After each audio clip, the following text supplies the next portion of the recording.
All right, guys, we are live. Welcome, everybody. Thank you for being here, and then thank you so much, Holly, for the invitation, and Diane Morrison, she's in Boston. Holly is in Durango, Colorado, and myself, Martin Rivera, I'm in New York, New York. New York. Yeah. So here we are, awakening the divine within. I'm so excited about our conversation tonight. Mm-hmm. Everything about Jesus, Yeshua, Jesus, Joshua, all of the names, and then all of the intricate nature of the relationships that he had and the life that he had, and all of the information that's come to us through our respective QHHT practices about people that have actually interacted with him throughout history and were laying on the bed in our offices as they were having those interactions. So, wow. All right, so let's start with some introductions, guys. So Diane, do you want to introduce yourself to everybody? Sure, I'm Diane Morrison, and I'm in Western Massachusetts. I'm a QHHT level 3 practitioner. Got to train with Dolores and Julia for all my levels, which makes me just so happy and thankful, you know. And I love doing this work. I've been doing it for about 12 years now, and it's just always getting more interesting as we go. We go deeper into the understanding of how this works and how amazing it is and how magical it is. It's just wonderful. So I'm really happy and thankful to be here too. Thank you, Holly. Thank you, Martin. It's great to always hang out with you guys. Yeah. How about you, Martin? Okay, well, my name is Martin Rivera. I'm a second level QHHT practitioner. I'm a bilingual, you know, I was born and raised part of my life in Mexico City, and then I moved to the US. And I had like these amazing experiences since I was a little kid, you know, from UFO sightings and all these, you know, like paranormal events in my life until, you know, my life took a twist and turn, and I ended up here in New York, and that's where my journey began, and my healing, my self-healing through QHHT, and eventually I became a practitioner. And I'm located in Long Island, and I'm very, very grateful because I was trained with, you know, with Julia Cannon. Unfortunately, I didn't catch Dolores, but I had a message through a client that Dolores came through and delivered a message, a beautiful message that almost, you know, had my eyes tears. So I'm very grateful to share all these beautiful stories with Diane Morrison and Holly. Very good. All right. And I'm Holly Duckworth, also QHHT level 3. And I was with Dolores level 1 and level 2, but not level 3. But had some really interesting interactions with her at other conferences. And I was kind of a bit of a stalker of her in the last couple of years.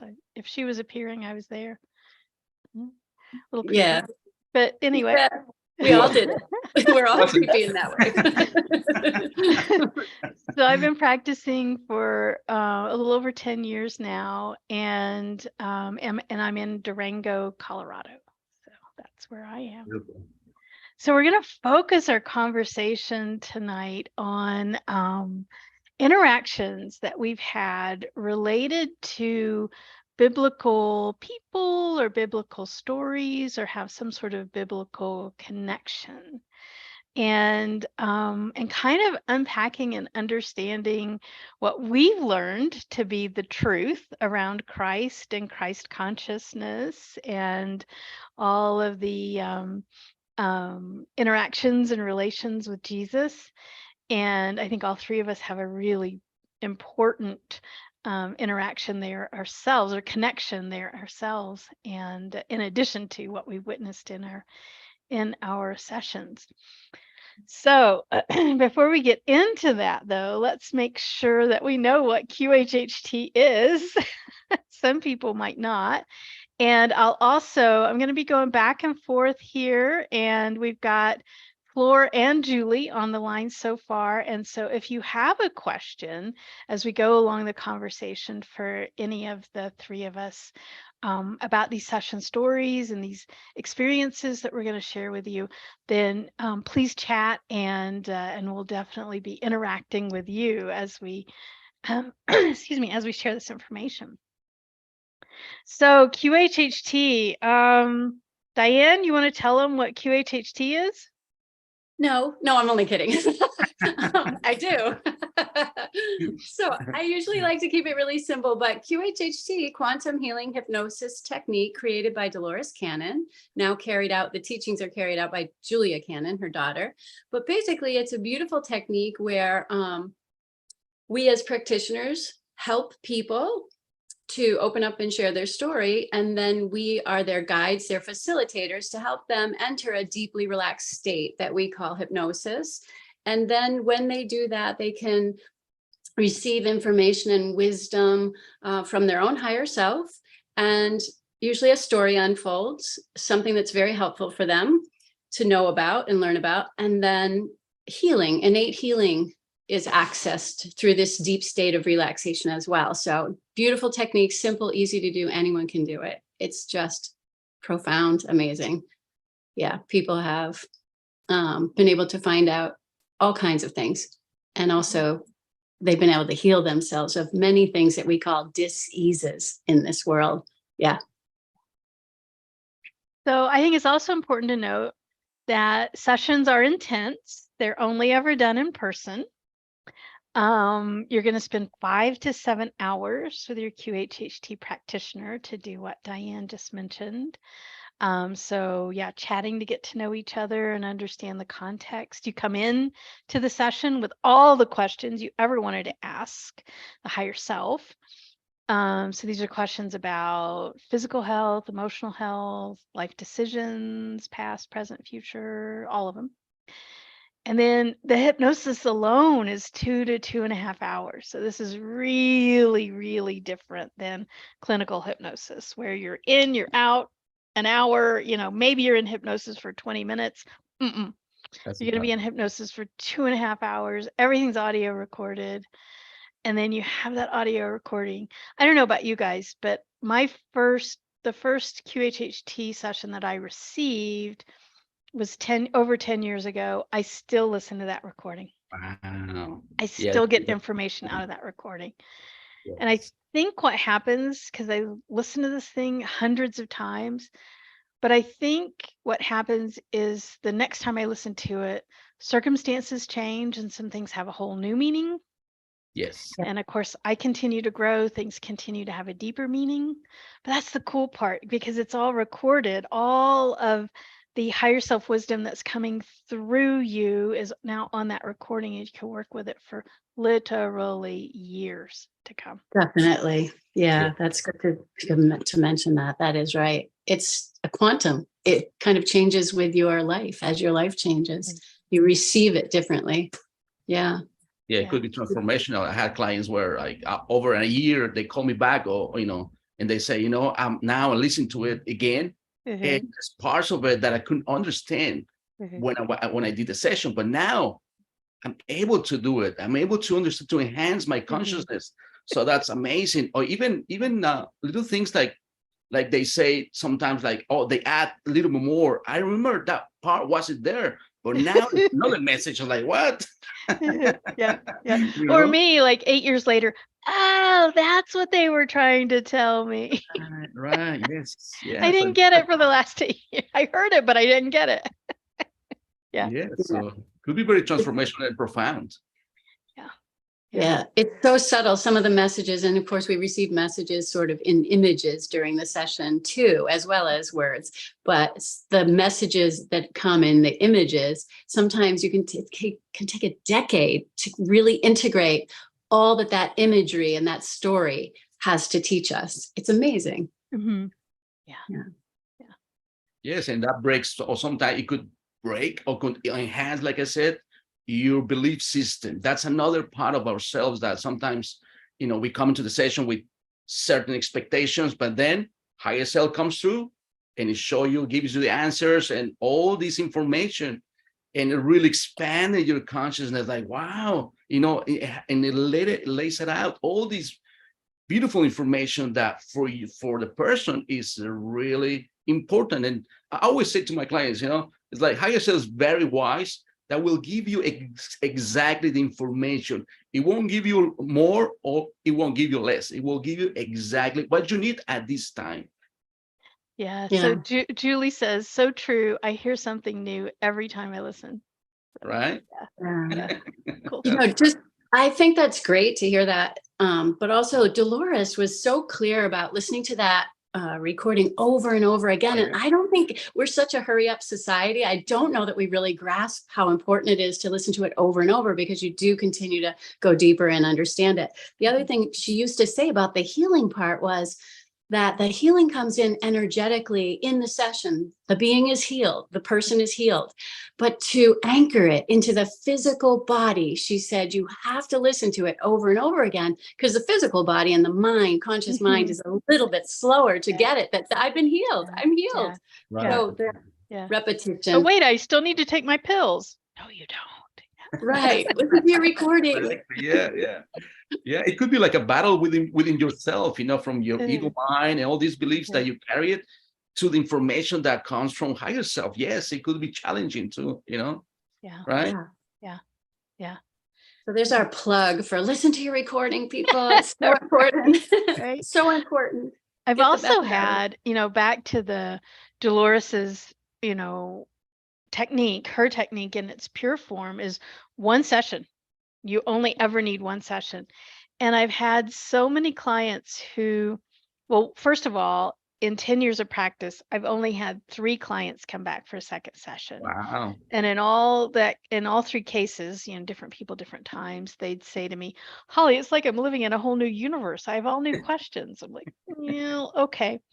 But most of the time, if I have people write me and go, oh no, my elbow hurts again, or whatever, whatever's come back, then I'll email back and say, when's the last time you listened to your recording?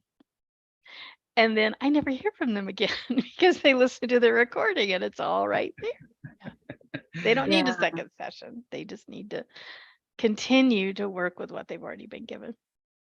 So, I do agree with that. And I think it's very true. And that is the power of the sessions. But I have to confess, I've had more than one session. A lot of us practitioners do. oh, yeah.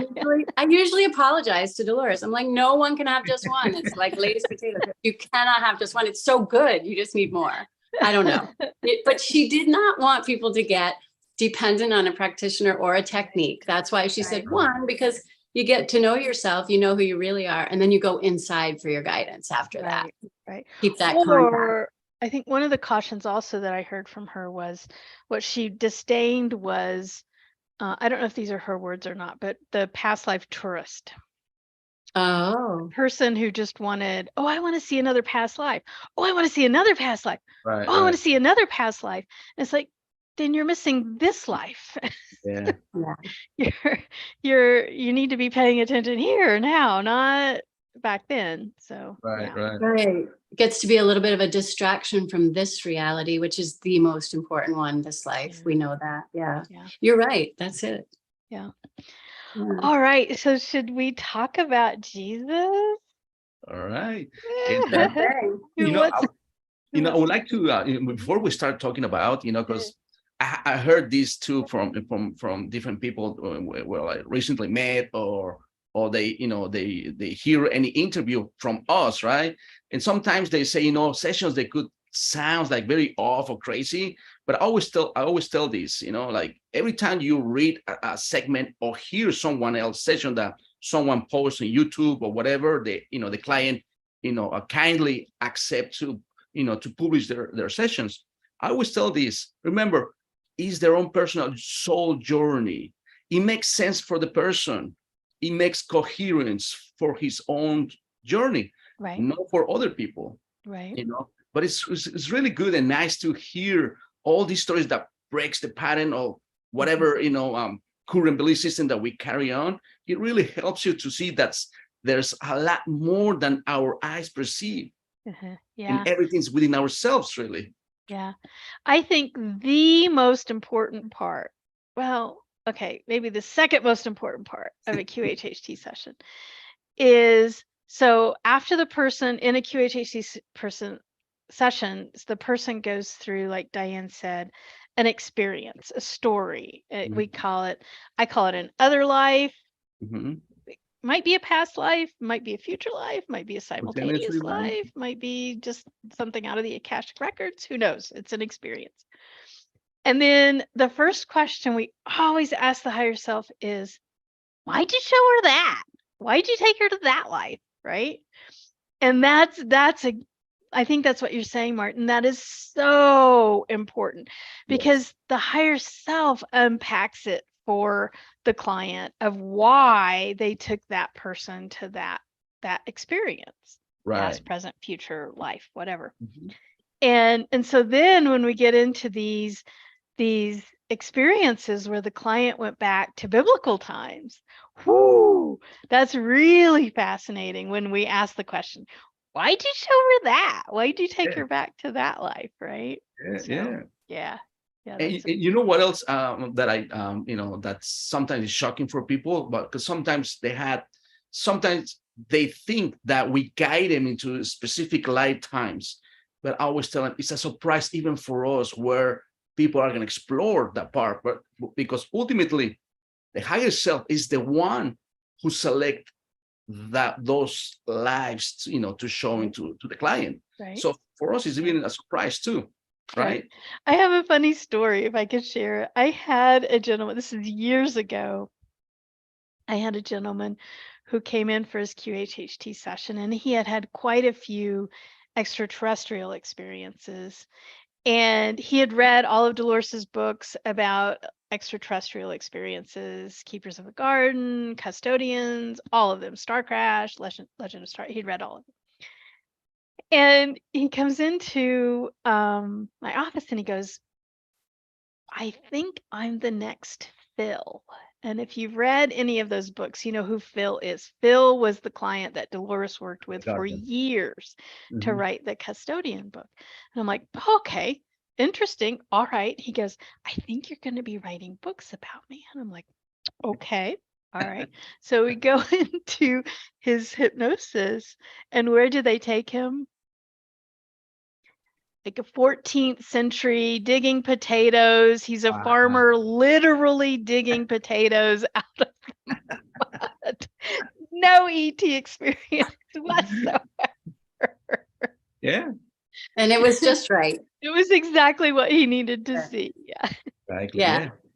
It's always like we can want whatever we want and then we get what we get. And that's what's best Exactly. for us. Yeah. Exactly. Yeah. Great. Yeah. So, Diane, I know you've got some amazing stories with our loved one, Jesus. Right. And I will just say that, yeah, it's always a pleasure and a kind of a I don't really touching experience when people do go into these lives where Jesus is there or the crew, the family is there, or Mother Mary, or one of these, people that or beings that we know historically. But there's something so beautiful about the messages that come through, and it's always so touching. Like the person is always moved to tears. It's very emotional in a joyful, like beyond words kind of way. So I am going to talk about a personal session just because it was kind of a shocking Big Bang biblical session for me as well. It was something I never would have actually guessed that would have come through for me in a million years. And that's just the truth. I will say it like this. My background is sort of like raised by parents that were more scientific. They had religion in their lives, but they wanted to leave it open for us. So I didn't have a lot of conditioning. I didn't have a lot of teachings. Went to Sunday school when I was little, but I had good values in my family, but I did not have a lot of teachings in a religious way. So I'm going to chat about a little session. And because I wrote the transcript out long ago, it was just easy to pull it out and talk about it. So I'm just going to talk a little bit about the scenes, how it worked in the session, and then you jump in, talk, whatever we can do at the same time. But basically, when I'm in my own personal session, I go into the scene and there's this cave. It looks like a cavern. And I say that it's a cavern out of a place in a rock, right?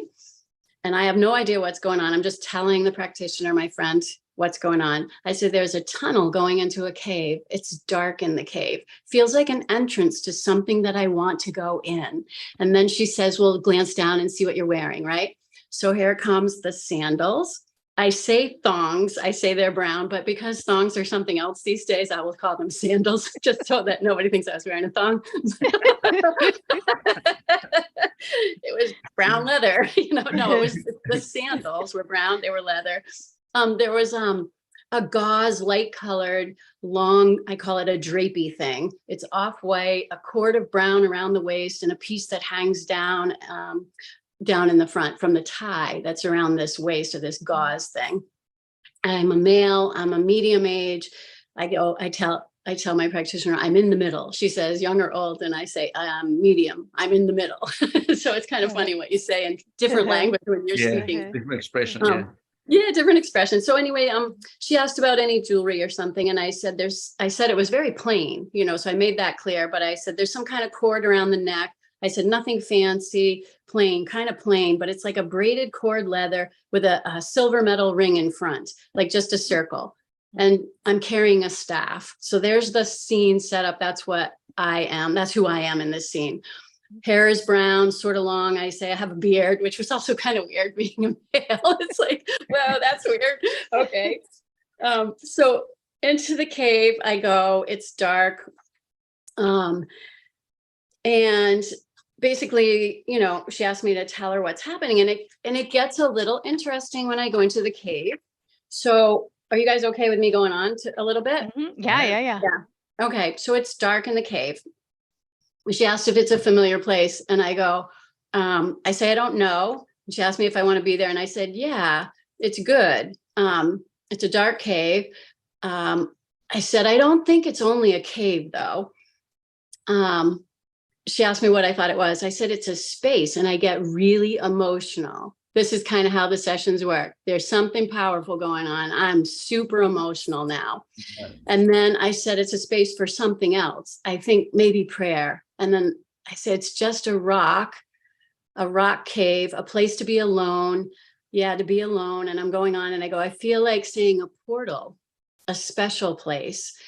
It connects. And then I'm in a whisper. And she asked me what I want to do here. And I go, peace. And then I go, there might be something in there that's special. Something goes up like a shaft, up, an opening. She goes, is it opening now? I go, it's a shaft. It's opening with light. That's a spiral. The top is like a giant opening. And I wonder what it is. A way up. And then she goes, do you know where it goes? And I go, light, the light above, a level above, another connection with above. I start talking about it. A level I can see, a level that the tube connects. It's higher. It's almost like a shaft of a shelf of clouds, sort of like a shelf, like another type of dimension, a level that's above. It connects with that tube of like a tube. And I go, it's a way to feel better, like an energy type of vortex that connects the next level up. And she goes, have you seen this before? And I go, I sort of know that's what this is. I sort of know it's what it's for. She goes, have you ever been up there? And I go, I think I go there through that cave. That's why I go there, to be there, to that level. It's up. And it's really cool. It's like I can feel the excitement that I had at the time. So she's like, then she asked me what my life is like there in this place outside of the cave. And I tell her there's a hill I have to walk down to get there. It's kind of like a cliff to get down to the place, down to the town. And she asked if it's my town. And I go, I think it's where I am. I don't tell her it's my town. I go, I think it's where I am, right? Which is so freaking weird that you would say that. Like, that's so bizarre. I think it's where I am. I go, I sort of step, like I have to step down off this cliff, and it's sort of like reddish, sandy kind of color, the rock and the path and everything. I said, there's trees down more towards the town, sort of like an enclosed area. Like the town was sort of like, had a stone perimeter, like it was kind of enclosed a little bit. And she asked if I felt like I belong there. And I go, I think I belong up there on that level, but I'm down here. And then she asked if I live in a house down there. And I go, I think so. And she's telling me to describe it. And I go, well, it's sort of the same color as the hill. everything's sort of this sandy reddish, kind of not red, but pinkish sandy color. I go, everything's the same color. And then I'm going on, but I go inside the house and she asked me what it looks like. And I go, I think it's connected to other like bunch of houses. It's connected. I go, I have a space, no door. It's an archway, an opening.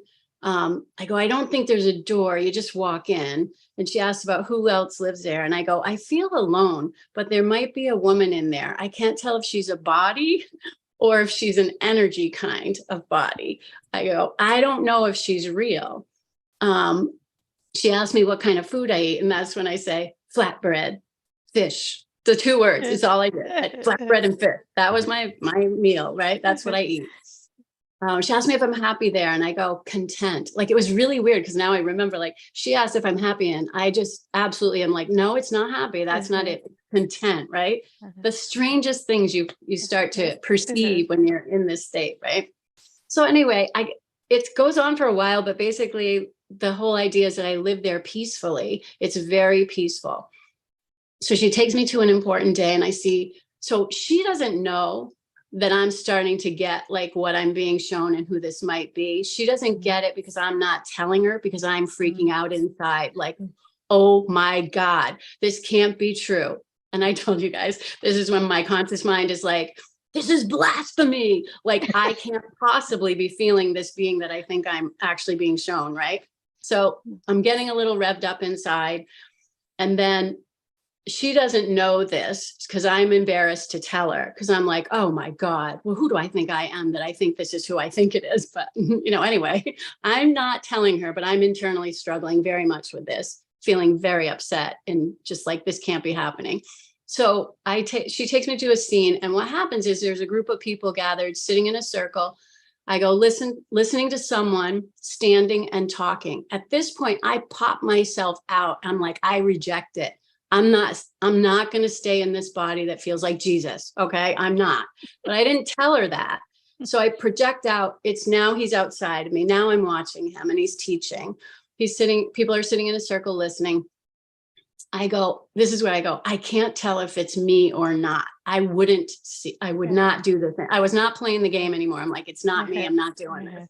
I tell her that. I don't know if it's me or not. And then I go, I can't tell. I go, I see the person with the staff. That's how I say it. I see the person with the staff.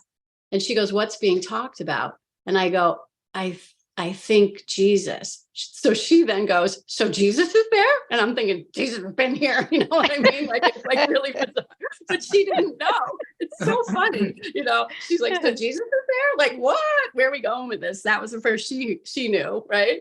Like, yeah, he's been here. He's with us all. But I said, I think Jesus is teaching. And I said it twice. Like, I repeat it. Now I'm crying. Like, I put this in the notes. I'm like sobbing my eyes out now. Jesus is teaching.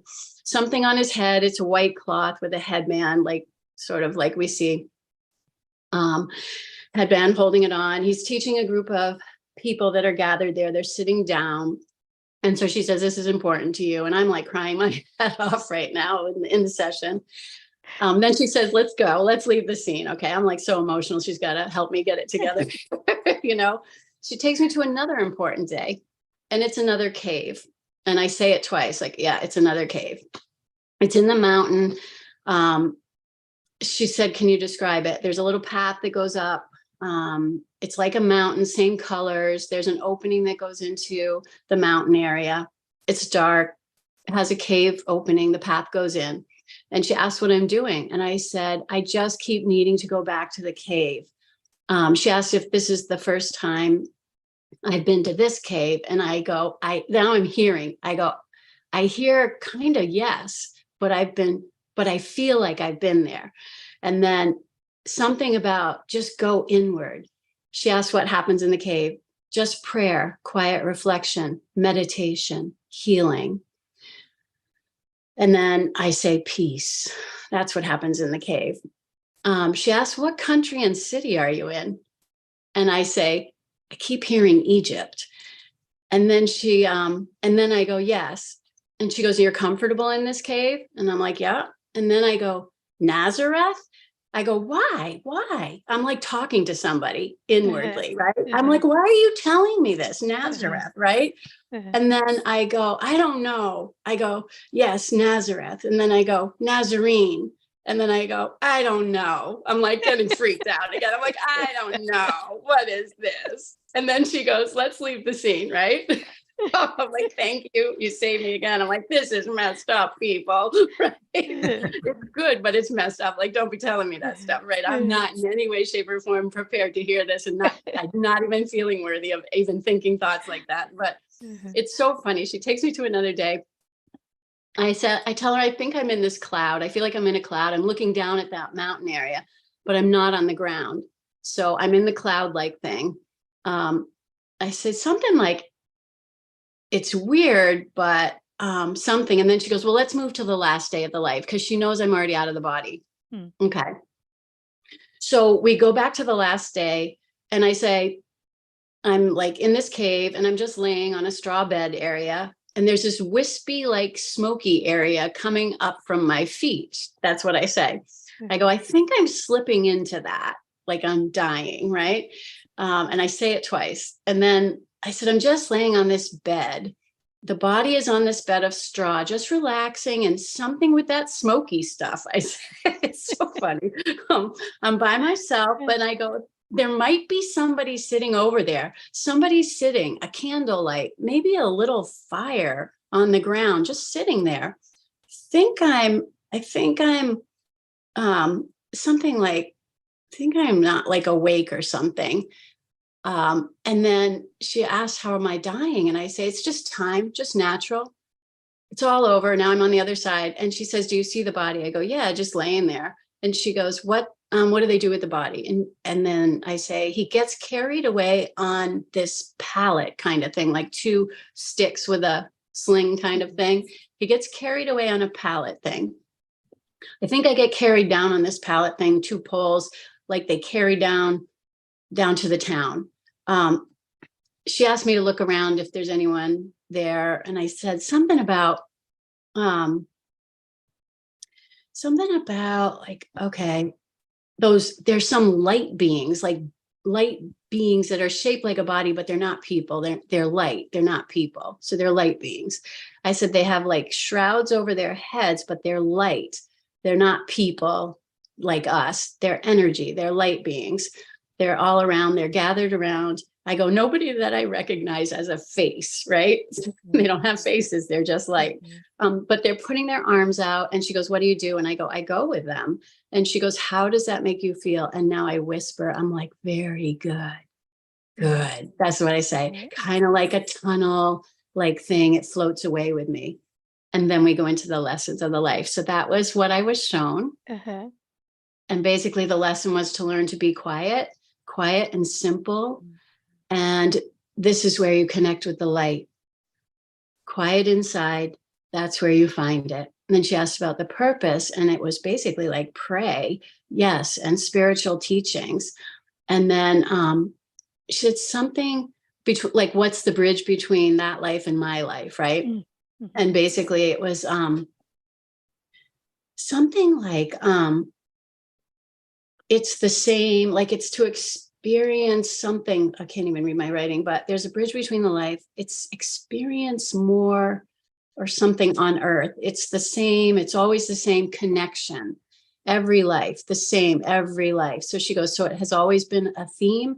And they go, every life is connected, always, always inside. That's what they say. And then they go, we are all connected inside. The same. We are all the same. Isn't that powerful? Yeah. It's just very common to hear that. Thank you, Diane. That's awesome. It's all the same for all of us. We go inside, we connect with this, right? Right. So I went from agony to this global message that anybody that resonates can understand. You know what I mean? Yeah. But you had to be ready for that even then, right? Ready for that that global message that we're all the same. Even though I didn't feel like it at all. And I felt like I felt like my higher self was making a mockery of me. Like, how dare you show me this life? I'm not worthy. That was the theme we talked about, that it wasn't worthy. But the truth is we are all worthy.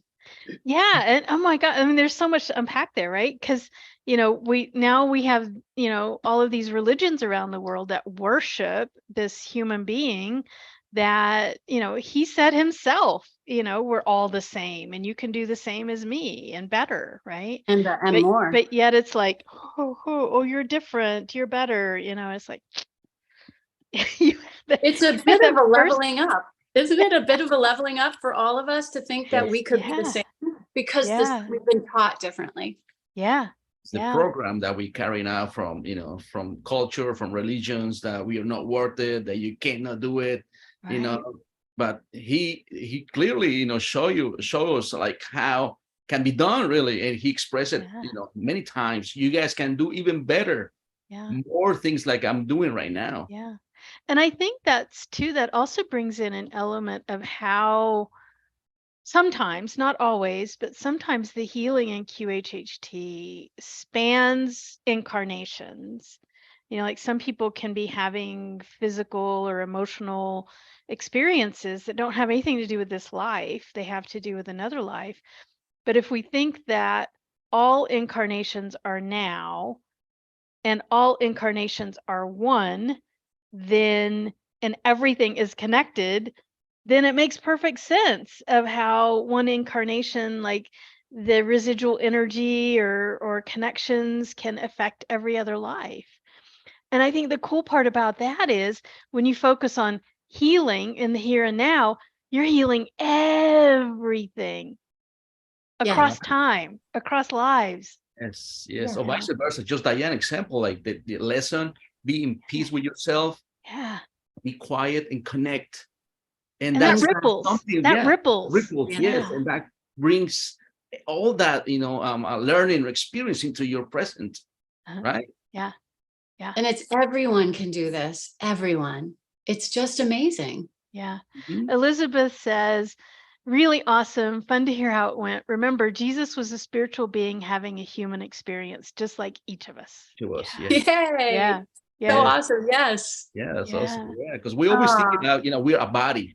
We are not a body. That's just like that comment, we had to start thinking and seeing from that perspective, from that higher consciousness perspective, or the soul perspective, which is so different from the human condition. We just have monkey suits on right now. That's all. I mean, this was Dolores' message too, that we have a body. We are not a body. Like we do have a body, and it's a beautiful vehicle that we can operate in. Right. But it's like she wanted us to understand the hugeness of our energetic self, right? Right. I saw this quote just the other day, and it said, it was so cute. It said, "Hey, you're living inside of a mammal. Be kind to it." That's very sweet. We're like somebody's pet.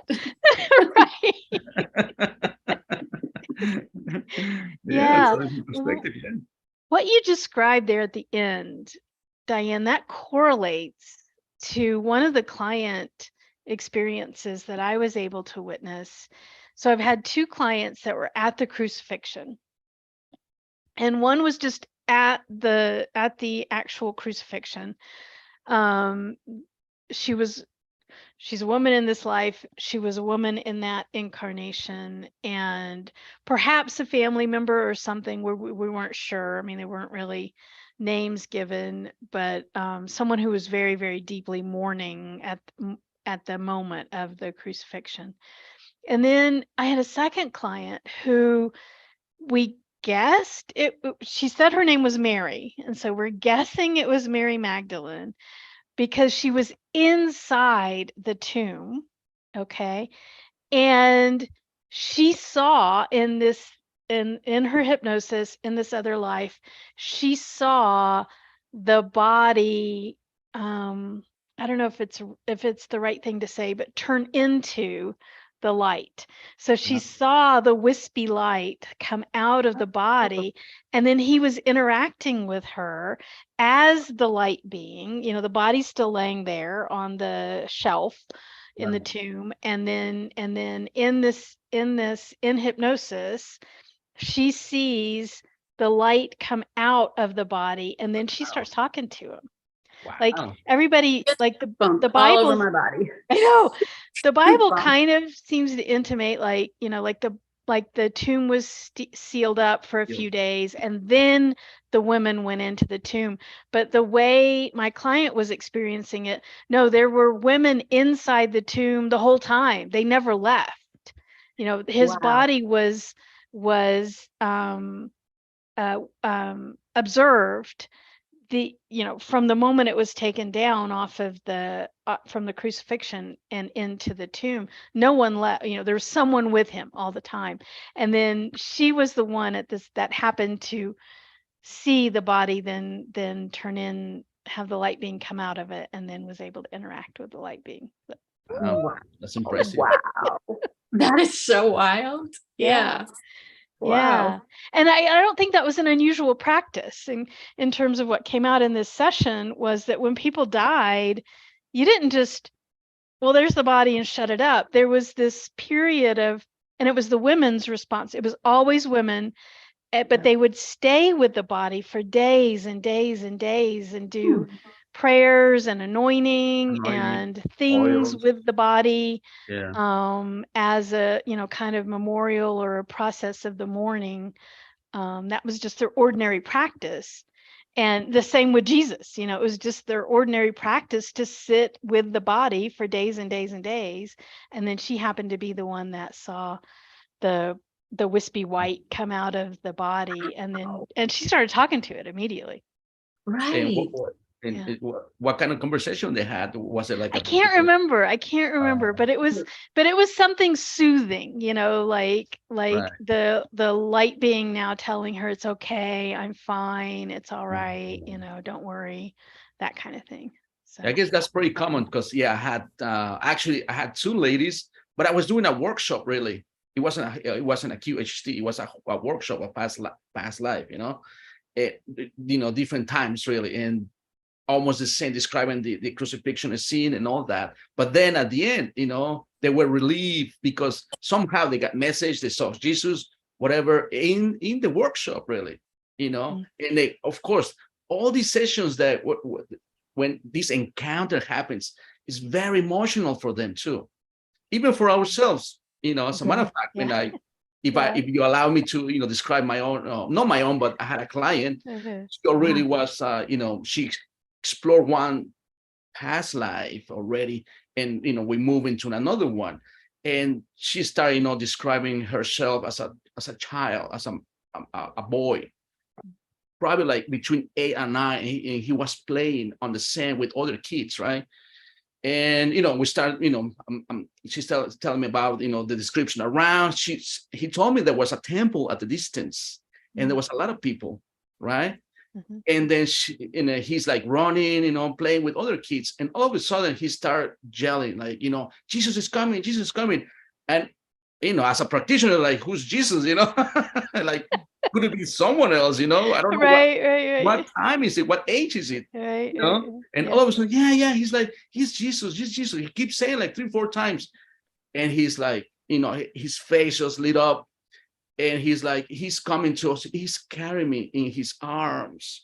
When she said those words, there was like dead silence. I could see her face lit up, like, and her eyes start pouring, tears down. And I felt that burst of energy. I just remained quiet. I just sit up like, no more questions, I felt it, all my whole being, and I start feeling all emotional too. Yeah. I always say, thank God their eyes are closed, because I'm probably crying too. Yeah. If they're crying, I'm crying. Yeah. Yeah, I was like very moved. So I remained quiet for another 20 seconds until I let that time just be, And then when I thought it was, the whole scene finished, I tried to, make more questions, and it was all blacked out. She's like, I don't see anything, and she remained quiet. So I knew at that time, I was like, okay, I'm gonna call higher self. And sure enough, I was asking, like, why did you show? Who exactly was that? Who was? Yes, it was Jesus. That was the answer. And like, I was like, so why did you show her that experience? It was like, because she is always love, because she mattered to the universe. And of Oh, course, and that's wow. understandable because she had a background where, Mm. she didn't have that father figure.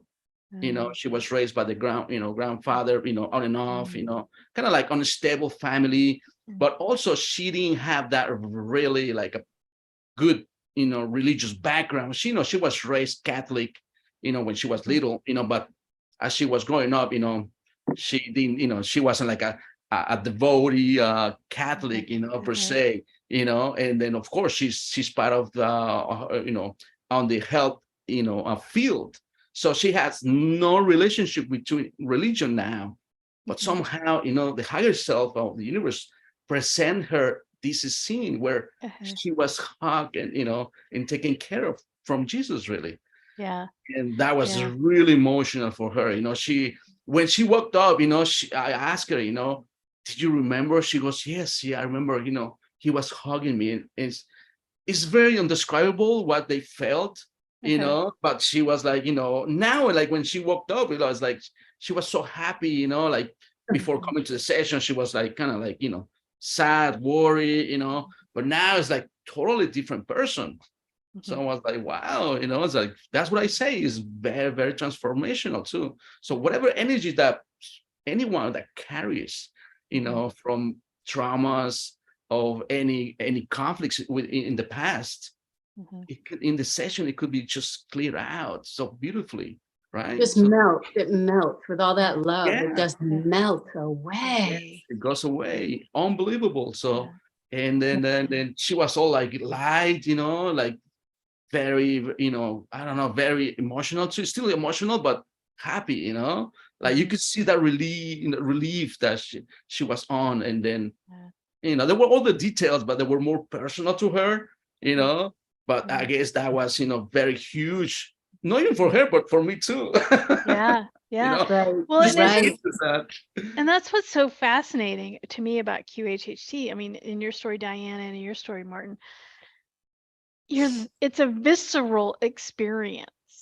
It's not like reading a book or, it's you're really having the emotions and Oh my the God. firsthand experience of that person in that other time in that other place. Yeah. Completely. It's so amazing. It's just hard to describe it. If you haven't had a session, it's hard to describe that feeling. A feeling is beautiful. It's a beautiful feeling. Yeah. It's overwhelming beautifully, right? Overwhelming. Yeah. Yeah. Yeah. Yes, yes, yeah. And it's highly impact too for, for anyone who experienced this. And like I say, even for us, right? Yeah. Yes. Yeah. Yes. Sitting bedside, we're the luckiest people in the world. Oh. We get to be a part of this, I've right? got the best job on the face of the earth. Are you kidding me? We all do. We all do. Yeah. That's the quantum. Like we're sitting in the quantum field. Everybody who has a session is in the quantum field where everything is possible. It's like it's just mind blowing, which is what we want. We don't want our mind to be as small as it is. We want to be open to more, right? Yeah. Right. Yeah. Speaking of which, another thing you mentioned, Diane, too, was about what the houses looked like, right? That they were all the same color as the hills and everything. And that I have to shameless plug for Jesus and the Essenes, right? For Dolores's book. This is my favorite. Of the 21 books she's written, this is my favorite. And she had this client who regressed as, I call it the rabbi that gave Jesus and John their bar mitzvah, right? Oh, Sudi, right? He was a rabbi, right? In the Essenes, right. in the Essenes. Yep. And so that's the perspective that we're getting is this rabbi and how the Essenes practiced and even like village life and the ceremonies that the Essenes would have and the things that they believed and how they would teach and then it goes into like how Jesus was taught and all the missing years. But one of the things that I thought about when you were mentioning those houses and how they're all the same color as the hill. And I don't know, I grew up in a little teeny tiny country church, a Methodist church in East Tennessee, and very, very, very simple church. And I always taught it as a kid. Well, Jesus was a carpenter, and then of course, we have this image of him like with a little saw and a little drill, and all of these like carpenter tools, like a little carpenter box that he's going to walk around in because he's a carpenter. And it's like, and I love, because in this book, Dolores explains it, or Sudi explains it for Dolores. And he's like, think about it. It's 2,100 years ago in the Middle East. There are no trees. They're not building things out of wood. It's not like a pine forest out there where you're chopping down trees, like lumberjack kind of thing. Everything's built out of stone. They were stone masons. If you were going to build a house, you built it out of stone, not wood. There was no like little saw or drill or anything. There was this giant quarry and hundreds of people working to move these giant heavy stones around to build these houses. It's like there were little trees. I saw them. They were little scrubby things, right? Yeah. Maybe they just used them for whittling. Right. Or maybe to heat up your tea in the morning or something. But not to build a house. Right. It was all that stone, that same color from the hill. It was really, really interesting. You're right. Yeah. Not wood houses back then. Yeah. No. So I love how that book, that Dolores's book, Jesus in These Scenes, how it like rectifies all of these, like, well, just think about it. Like, really. That's right. Well, a lot of stories are told about that person and that time. And a lot of times they get changed, and I think that's the point, that a lot of the stories sort of speak of something different than it really was. It's like the game of telephone. You whisper in someone's ear, go down the generations and the centuries, and it sort of like doesn't sound the same anymore, right? Right. Yeah. It's human nature. We get things mixed up. Yeah.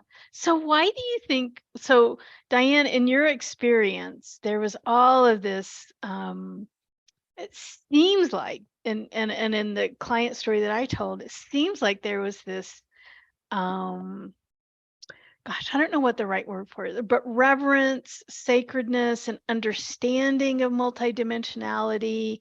Kind of like, well, of course we have these places. What do we do? Well, we go there for peace, or a woman sitting in a tomb going, well, yeah, I saw a light being, kind of thing.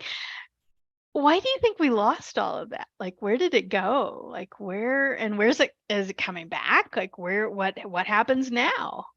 Yeah. I mean, it's always been here, but you have to go inward. You have to seek it. You know what I mean? That's part of this journey, is that the world is loud and busy and distracting.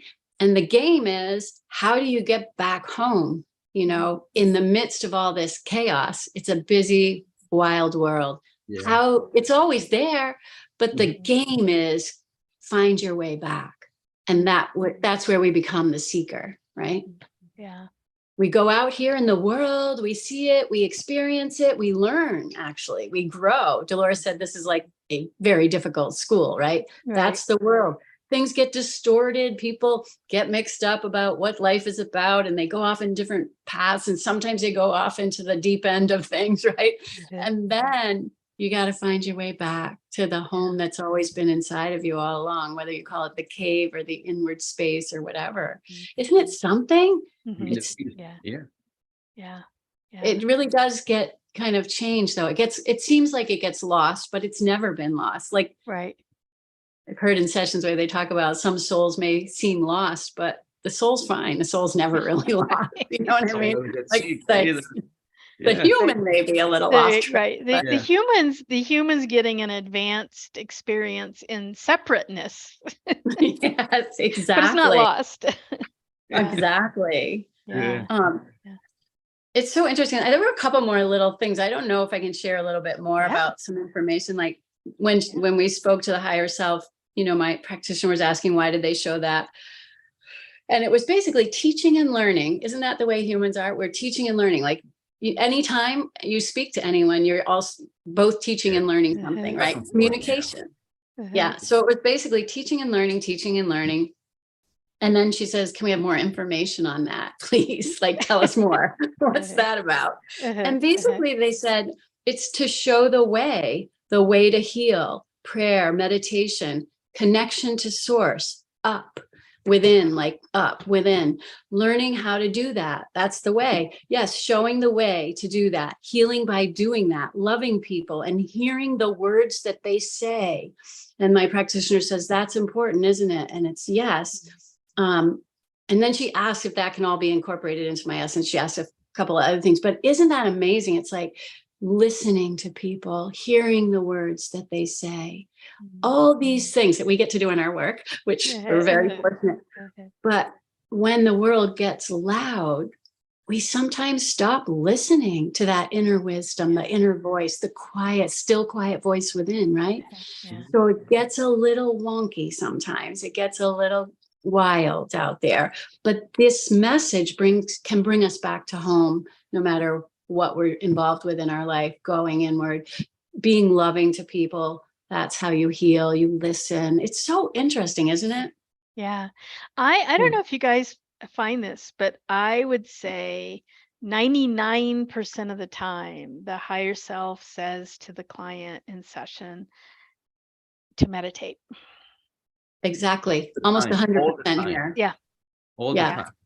Yeah. Very rare where they don't say, Joe needs to meditate. Mary needs to meditate, Yeah.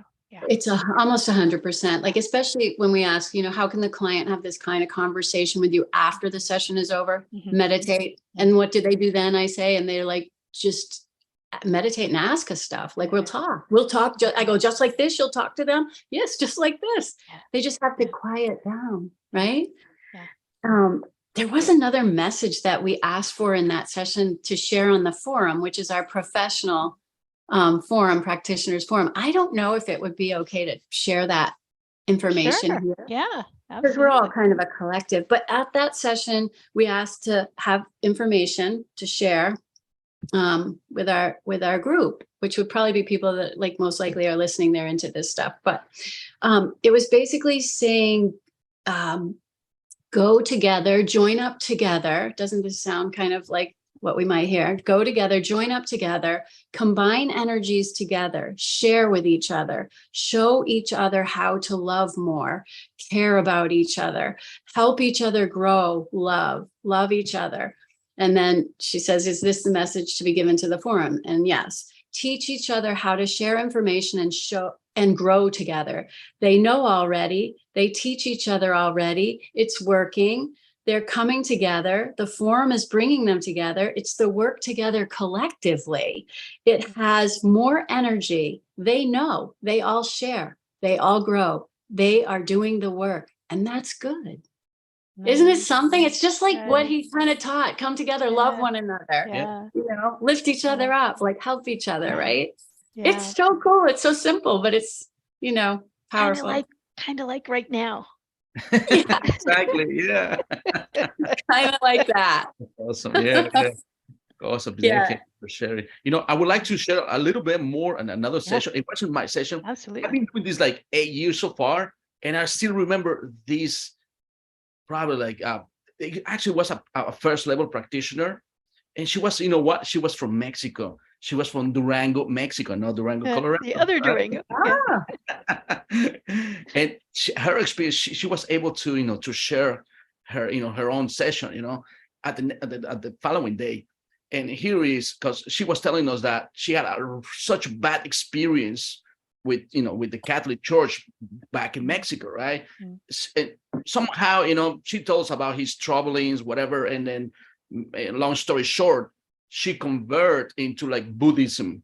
Now she was a very devoted, practicing meditation and when she was, going to the session, she started telling us that, she started seeing herself floating, into, with the clouds, coming down to the sky, and started seeing this scene with crowds, and she's seeing this figure, with, she identified him immediately was Jesus, right? But when she's landing, coming closer to him, it's she saw everything in movement, they're all chatting, some of them were paying attention to him, and everything was frozen, but not Jesus. So she's coming on an angle, in probably like the left. I can't remember what's the left or one of the sides from Jesus, person, right? So she's coming landing, start walking, and then he's like, that's when everyone was frozen and Jesus not. She just turns around and spat at her, coming to her. And she's, she was like crying when she started recalling the session, and she's like, she took him by her arms and hands, and they had like a very briefly conversation, like just pretty much like she's been loved all the time, that he's been with her all the time. No matter what happens in the past, he's always there for her. Wow. But at the moment she was telling us, she was like, again, pouring her eyes out. Unbelievable. That's so fascinating that there was like this suspended animation, and yes, it was just him and her. That's so yes, cool. it's like, and he noticed that she's coming. Like, it kind of reminds me of Dolores's Nostradamus books, where it's like, no, you're actually really making the connection across time. Yeah.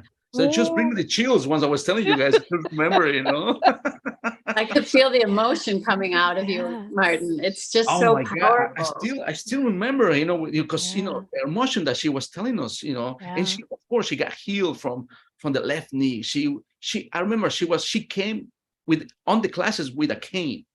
Every half hour she was like, sitting back and standing up, every half hour, until she was telling us that she had something on her knee, that they were gonna do a surgery, whatever, in like a couple of months. The next day, when she told us, I said she was walking like nothing, just like free, so happy. It's like, guys, look at me. And we were like, what? Cool. We're blown away, So then did she, like, we don't know because we don't talk to our clients after the session, but I'm wondering, like, how did that then sit with her new devout Buddhism? We don't know. That's the only thing that I remember that she was telling us. Yeah. After that, yeah, and it's this latching on, right? I've got to have a religion, right? Yes, so exactly. yeah. I'm gonna just say it like this: Jesus and Buddha are friends, Right. Like, and Buddha wasn't Buddhist, and Jesus wasn't Christian. Right? Isn't that funny? Yeah. Just words and just ideas, and yet we're all that light inside of us, Yeah. Call it what you want, but we all are it. We can't not be it. It's impossible. We are it. Yeah. So things are about to get fun. You know what? This is what I love from QHHT, that every person finds their own truth, find their own experience that is laying there. So it's basically, we were saying back, and the last day before, like we were like a walking encyclopedias, Right. What is open? Right. So we have a question. Meredith asks, what does suspended time frozen thing mean? I have a parallel life memory of walking with a man and then suddenly froze, plants and everything. What does that mean? So maybe I'll talk a little bit about Nostradamus, and then Martin, if you want to talk a little bit more about what was going on with that woman.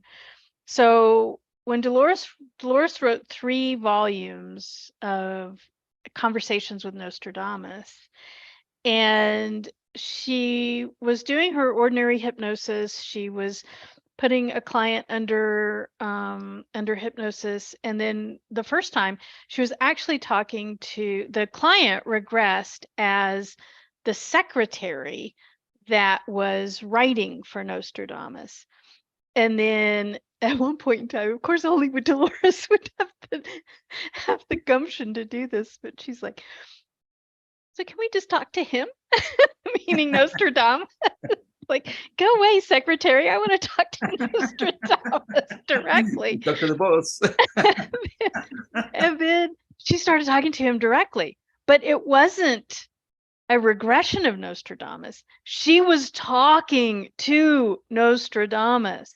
Yeah. And then she spent, I don't even know, years across multiple clients, mammal suits, that and she had this code that she would use in hypnosis that would call Nostradamus to her. And then she would sit and read from her English translation of Nostradamus's prophecy in the quatrain. And then Nostradamus would tell her in, through the person in hypnosis, that's not what I meant. I meant blah, blah, blah. He would correct the interpretations of the quatrains in real time. So she's actually talking to this dude 400 years earlier in her timeline, but actually talking to him. Not a memory of something happening, an actual conversation. So yeah, so Martin, so what do you think it meant when that client had this suspended time and Jesus saw her? We always been taught that, time is linear, and as we speaking right now, it's like everything is happening, right? And we always have that notion that the past is just, it went away and it's still in the past. But no, we come across dimensions or densities as well. Yeah. And everything that we were, like Holly was saying at the beginning, all these quote unquote past lives, they're not past lives. We can call them like simultaneously lives, really. So we like crossing time and space when we're doing this type of session. And as well, what happens to this woman that's encountering Jesus and everything got frozen. Remember, we are the ones who creating that time and space as well. Mm-hmm. Yeah. Yeah. Quantum is sort of outside time space. Yeah. It's not. Exactly. It's not. Yeah. Yeah. Yes, it was. It's possible. It wasn't that long ago when I had an aha moment. It's like, oh, eternity. I had always been told, well, that's just a really, really, really, really, really, really, really long time. No, it's outside of time. It's no time. No time. Eternity is no time, not a really, really, really, really long time. Right. And we come into this weird kind of incarnation in three-dimensional Earth to experience time, but our souls in other dimensions, they don't experience time. Yeah. Yeah. So Jesus could actually see her come in whatever 2020 or whatever year that was. Yeah. And he's in, whatever 2000 years ago, and she's 2000 years ahead, and they actually literally lock eyes. Yeah. Right. Yeah. Yes. Right. We are multi-dimensional beings. Yeah. Right. From the soul's perspective, not from the human mind, right? Yeah. Wasn't it in one of Dolores's books where she said something like maybe the higher self said, leave it to humans to make up something time that doesn't even exist, Yeah. Well, yeah. We made up something. It does kind of work for on Earth because we go around the sun and we can measure things, our days, but go out in space and it's all bets are off. It doesn't work right. anymore, Right. So fascinating. Right. Yeah, we're multidimensional. Yeah. All right. So we've got a question here. Have any of your clients experienced Jesus teaching the Dead Sea Scrolls or deeper concepts than the Bible?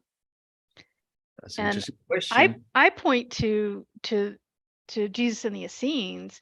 The Essenes, and that Dolores's book there goes into all kinds of things with the Essene practice. They had all sorts of water rituals, kind of bathing rituals, and the way that they prayed. She talks about it, or Sudi talks about it in that book. Men and women were equal. I mean, priests and priestesses were both doing their thing together. One of the things that was fascinating, I think it's in this book. It's either in this book or the other book, which is They Walked with Jesus. She wrote I have it right here. Yeah. Yes. Both great books. Yeah. But they had electric lights in Qumran. They had these jar kind of thing that had like chemically something in there and metal. It's called the Baghdad batteries. Yeah, they were jars. Yeah, they knew, they had that knowledge back then. Yeah. They had electric lights. They'd study by the electric lights. They had places inside the temple where like Jesus and John would go, like little kid, young men would go for their training. Right. Yeah, fascinating. Yeah. The funny thing is, like, before I came across to Dolores, I actually was like on my own research. I stumbled upon, the teaching of the Essenes community, because I remember from the Bible, when they speak about the John the Baptizer, in the Bible refers like he was, grown and educated by the scenes. Yeah. And it immediately was like, okay, so they were cousins. So immediately my mind was like, okay, I want to know all those missing years from Jesus, right? So from the moment when he was lost in the temple up to the 30 years when he started preaching, right? So I went to the scenes, I started digging up, where whatever archaeologists found about the scenes community, and sure enough, they were known because they study math, they study astronomy, they study the healing arts, what we know like now, like the Reiki that is becoming more popular. They knew all those techniques too. And like you said, Holly, they were a community where women and men were equals. They didn't have that many laws where, the Judaism had like over 600 laws, Well, and it's interesting because I think they did consider themselves a Jewish sect, but they hid themselves away from the other Jewish communities. That Qumran was secret. It was a secret place. Yeah. Yes, and that was another one in Egypt too. Yeah. So, and then the other thing she talks about in that book, Jesus and the Essenes, is how Jesus and John traveled when they were young men. Joseph of Arimathea was very wealthy. He was a shipping magnate. He was shipping metals and all kinds of things all over the world. He was taking tin from England and bringing it to the Middle East, and he went to China, his ships went to China and India, and the boys would just get on Uncle Joe's boat and take off. There was a route trading, it was a middle that was trading from Asia to Europe, really. So they had all these routes, those beautiful routes from boats and going to the Middle East. So it was an important point in history, really. That connects the whole world, really, all the Western world and the East world. We think, oh, well, he's got a little donkey and he can barely go 2 miles. It's like, no, they were all over the world. And sure enough, he knew at least 2 or 3 languages, which is the Latin, Greek, and Hebrew, or the other one, just forgot Aramaic. Yes, exactly. So we're talking about 3 or 4 languages that people who were trained to do all these route trades, they should know if they had to be learned through their lives, so Isn't there something about the Dead Sea Scrolls that didn't they hide some of their teachings and scrolls when they were going to be discovered at Qumran, and they hid them in caves? Wasn't that part of the Dead Sea Scroll stuff, maybe? Or was that different? I think it was different. I think the Dead Sea Scrolls were different. I don't know. I don't know.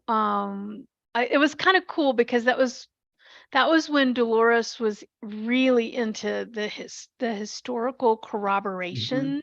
Right. And then she shows, like, Sudi is talking about an earthquake in the temple and how it ruined the bathing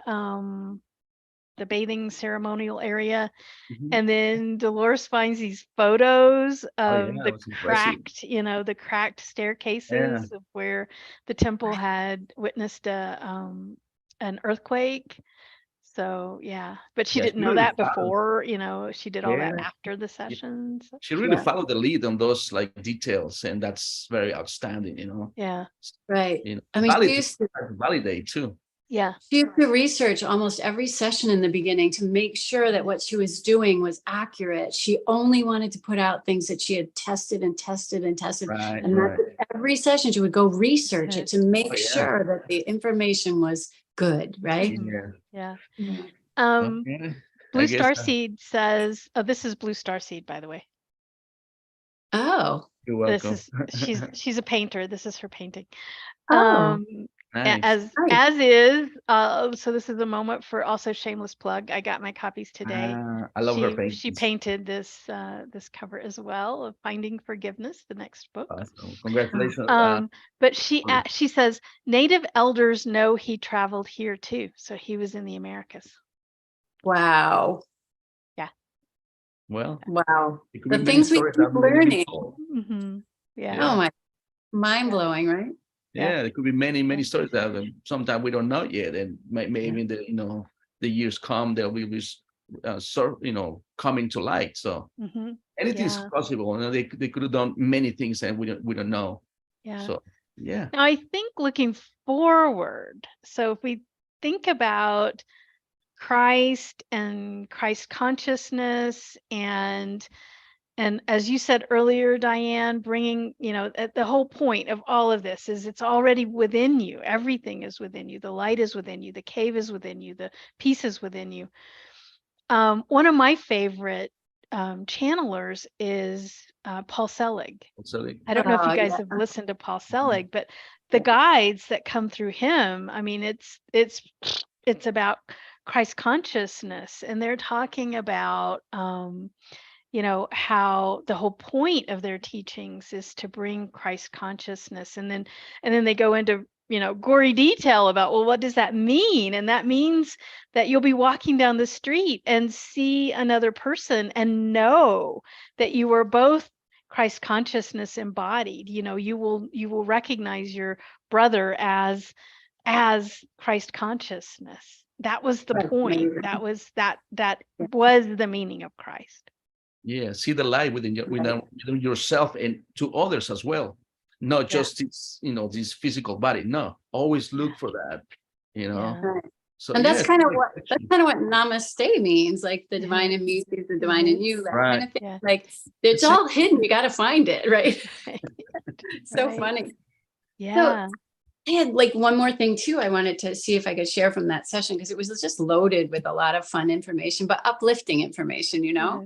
Is this all right to do that, or is there more? Absolutely. Yeah. No. All right. So basically, it was like I used to have a lot of meditations where I would see the pyramid. So they're speaking about the pyramid, and we asked about if there was, or my practitioner asked if there was anything else he wanted to tell me about it, and they said the cap is on.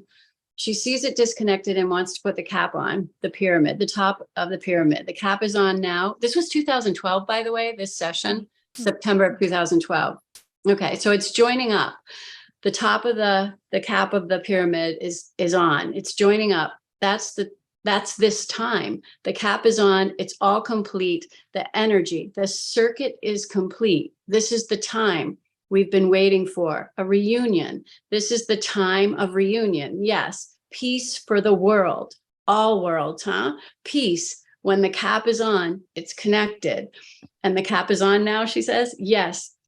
She sees it joining, lots of light as the top comes together. Oh, yes. Okay. The crystal on top of the pyramid. It's a crystal.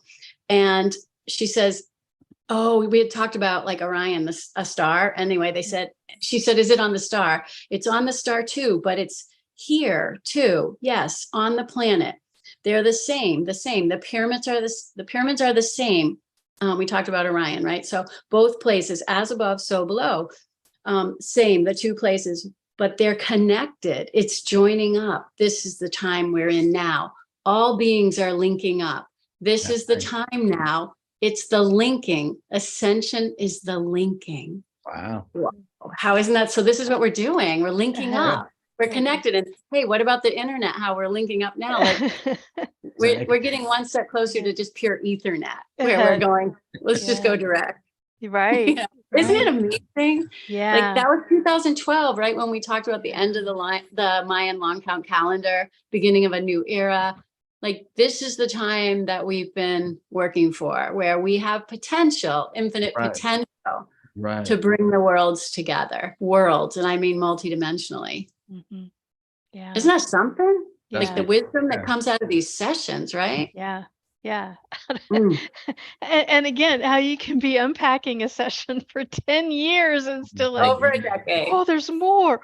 Now I get it at a whole new level, I'm going to just tell you, I didn't know where this transcript was. And we talked about doing this, and I just picked up a few things and it was right there. And I went, oh my God. Okay. It's all written out. It's all written down, but to read it again and hear it again, it's like, takes another form. Yeah. I didn't remember some of this stuff, but here it is, right in time for the show. I just said, thank you, universe. Yeah, you. Absolutely. Yeah. So that, there's so much there. So the whole, also what a little undercurrent there, Diane, and what you just shared is like our other planet brothers and sisters and friends, right? People from the Yeah. stars that we're linking with Yes. as well. Yeah. As above, so below, we're all connected. It's definitely been a smaller story we've been told. Mhm. So we're opening up to our galactic nature as Yeah. well. You know, and angelic, we can say that, like people talk about them like they're little different energies, but it's all one system. We're all one huge entirety, right? Infinite. Mhm. It's all aspects of the universe of what we call that.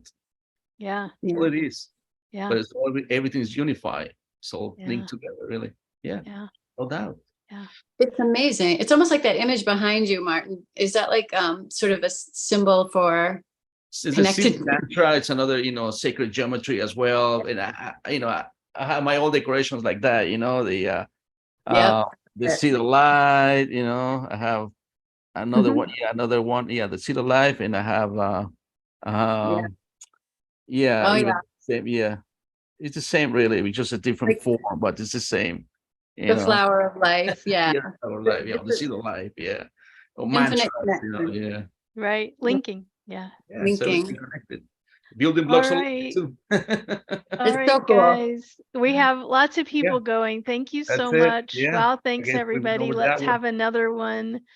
And really excited for the conversation tonight. So yeah, we really appreciate that too. It's so nice that people are here and they're Yeah. enjoying it and they're resonating, and we've just loved them all. Yeah. Before we leave, please, Holly, tell us about your new book, because I know many people will see this show for the first time, and people might not know, but you have already 2 books published. Yeah. Please, the first one that's right in the back, right behind you. This one is Finding Purpose, Surprising Wisdom from the Higher Self. It's in Spanish too. In English and Spanish, yes.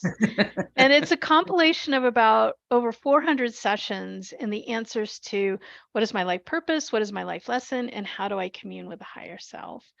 And then the one that I just got in the mail today, Finding Forgiveness, Surprising Healing from the Higher Self. And this is a forgiveness process of see, accept, release, and move that came through in QHHT, in a QHHT session, as a way for us to process forgiveness, both cognitively and energetically. So that's what that one's called, Finding Forgiveness. Looking forward to read it too. Yeah. And translating it, Martin, too. Yeah. And you know, Holly, for you. When are you gonna read the book? Are you speaking to me about books? Yeah. You know, I had a session recently, and I will tell you, I asked about the book and they said it wasn't time yet. There was something I needed to see in that session. Now it's time to get it to public. Isn't it something? I needed another piece of the puzzle. Yes. So, and I just wanted to say synchronistically, sort of, Holly, when you pulled an intention card. Yeah, it was purpose. It was purpose. And that's your book, Finding Purpose, the first book. It's everything is so connected. And just to be able to start seeing it more is like how we bring the magic back into our life and in our world, right? Just see the synchronicities. We're so connected, and it's a beautiful thing. It's just so beautiful. And thank you for writing the books. It's helping everyone. Yeah. Getting the words out. How about you, Martin? What are you up to nowadays? I'm planning to write about the guardians, the earth guardians that came through my sister's session twice already, and it's all about very related to the volunteers, the healing earth and all that. I have so far like 3 sessions, 3 different people that they don't know each other, and even like I said, they leave information for other babies or children that. Some of them, they know each other, some of them they don't. They are new souls, or like second wave. One is like one way, first time in the planet, and other ones are like second waves on their second incarnation. So I'm kind of relating to that, having, sessions and of course messages, that I had to, publish and expanded it too. So, I've been going to be part of that documentary. I don't know when it's going to be released, but it's all about the UFO phenomena, and it's part of the culture. So we're featuring to that part of the, the hypnosis and people having encounters with ETs, and this part of like four different beings that they came to the session. So yeah. Dolores was doing, she published 3 Waves of Volunteers in the New Earth in 2011. I think she was doing the research, all throughout the early 2000s. And so 3 waves. So I have a 3-month-old granddaughter. I think she might be wave 5. I think there's a wave 4 and a wave 5. I asked that too, Holly, and they say it's the last wave. They didn't say a number. They said it's the last wave. Okay. It's the kids that after the 3rd wave, the kids that come in are already upgraded fully. They're the new kids. They're the hope of the world, she said. That was what she said. So you can label any kind of however many generations of this new kids you want, but they're already upgraded. We've got it. We've got the way all the waves we needed. Yes. That's cool. Everything is in place. We're all doing well. It's all moving according to this beautiful big plan, right? Yeah. Very good. Right. So I guess we went over the hour. So beautiful, right? Thank you so much, Diane. Thank you so much, Martin. And thank you. And everybody who's listening and all the questions and Yes. And before we leave, can you tell us, each one of us where people can find you, Holly or Diane, please? Yeah. So for me, it's awarecaredurango.com. That's the email address. awarecaredurango.com. Diane? I can be found on QHHT official under level 3 practitioners. I can also be found at healingworks-salon.com. Healingworks Salon is the name of it. Healingworks-salon.com. Yep. And you are part of New England, or what is it considered? New England or Boston? What is the area? Yes. I know I'm in New England. I'm in Massachusetts. It's just the other side of the state, the western part. Right. Yeah. Okay. And myself, I'm you guys can find me like Quantum Balance that Center, and my network, Facebook or Instagram, QHHT Martin Rivera, or just Martin Rivera on Facebook, which is I interact more. But thank you so much for for all of you who have been the audience, the questions, and thank you guys. Very honored. Yeah, we got to do this again. Yeah, so fun. Thank you so much. Thank you. All right, guys. Thank you.